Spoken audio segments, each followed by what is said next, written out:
les astuces sont bonnes à saisir en cette période hivernale pour lutter contre le froid. Par exemple, que faut-il manger? Anne Le Hénas. C'est logique, les plats chauds réchauffent. Une bonne blanquette ou une daube sont donc bien tentantes et réconfortantes quand il fait froid dehors. Mais pensez aussi à une simple soupe, c'est chaud et c'est plein de légumes. Brigitte Coudray, diététicienne. Ça permet justement d'apporter des poireaux, des navets, des carottes, des choux, etc.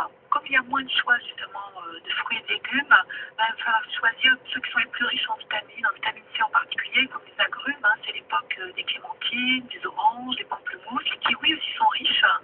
Et puis parmi les légumes, en particulier, tout ce qui est chou est riche en vitamine C. Autre avantage de la soupe, elle hydrate. Or, notre corps, comme en été, a besoin d'au moins 1 litre d'eau par jour. Vous pouvez aussi boire des tisanes ou des bouillons, mais évitez l'alcool. En fait, c'est une idée fausse. On croit en effet que l'alcool réchauffe, au contraire, ça refroidit. Ça peut donner une sensation de chaud au départ, parce qu'il y a une dilatation des vaisseaux à la superficie de la peau, mais en fait, ça entraîne plutôt une perte de chaleur. Donc, l'alcool, après un effet d'échauffement, refroidit. Autre idée reçue, les bureaux, les maisons et les voitures sont chauffés. Notre corps n'a donc pas besoin de plus de calories quand il fait froid, à moins d'être dehors toute la journée. Le plan hiver a été renforcé à Bruxelles depuis hier. Près de 500 lits sont disponibles dans les centres d'accueil. Le mot d'ordre étant le refus zéro. Personne ne sera laissé sur le pavé. D'où les maraudes renforcées avec l'appui du service 100 pour embarquer un maximum de monde.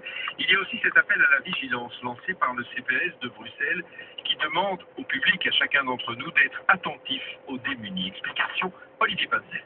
La misère n'est pas limitée aux seuls SDF, à ceux qui passent la nuit dans des bouts de carton sur les trottoirs du centre-ville.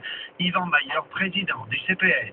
Non, c'est aussi les gens qui, chez eux, n'ont plus de chauffage, meurent de froid et n'osent pas faire appel à nous. Mais nous ne savons évidemment pas. La misère est souvent aussi cachée chez nous, elle est derrière les murs, et les gens ne font pas appel à nous, et donc on ne peut pas les aider. À cela, le CPS prête des chauffages d'appoint, un approvisionnement sans limite de gaz et d'électricité l'avait aussi offert pendant l'hiver, car on meurt encore de froid en 2009.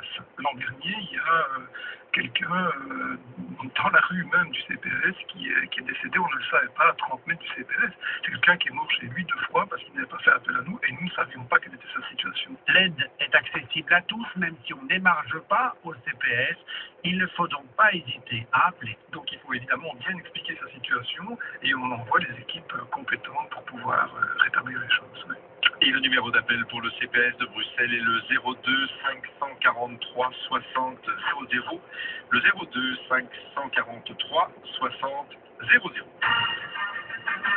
9h06, des grands dossiers sont sur la table du gouvernement qui commence ce mardi à y travailler, notamment en comité ministériel restreint ce matin